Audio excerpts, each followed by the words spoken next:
The topic I'm going to talk about today is the types of contracts that foreigners have when investing in apartments. There are three types in total. The first is SPA, the second is LTL, and the third is OFT.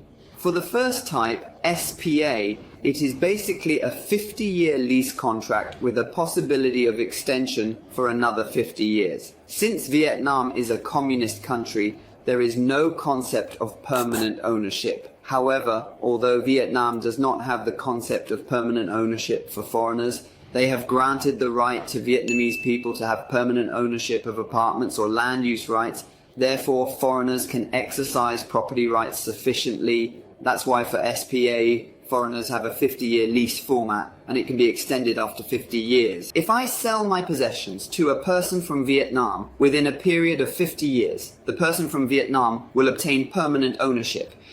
Unless I own an apt for 30, 40 or 100 years, if I transfer it to a Vietnamese person, they'll have permanent ownership. So SPA is the best contract method. Now, for the second, in the case of LTL, it stands for long-term lease, and in this case it is now a 50-year lease format. For foreigners it is a 50-year lease, but if it is sold to a Vietnamese person, the Vietnamese person will proceed with permanent ownership. So you can think of this LTL or SPA as almost the same. In the case of OFT, currently both foreigners and Vietnamese people say it is 50 years, so there may be some depreciation. However, it can be used as an office tell, so it is 50 years for both foreigners and Vietnamese people. So there may be some depreciation, but you can also use it for residents by registering a business registration certificate, and you can also use it for office purposes.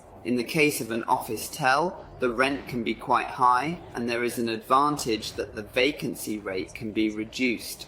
So today, I talked about the three most important contract methods for Vietnamese real estate, and if you have any further questions, please contact me by email below, and please subscribe and like. Thank you.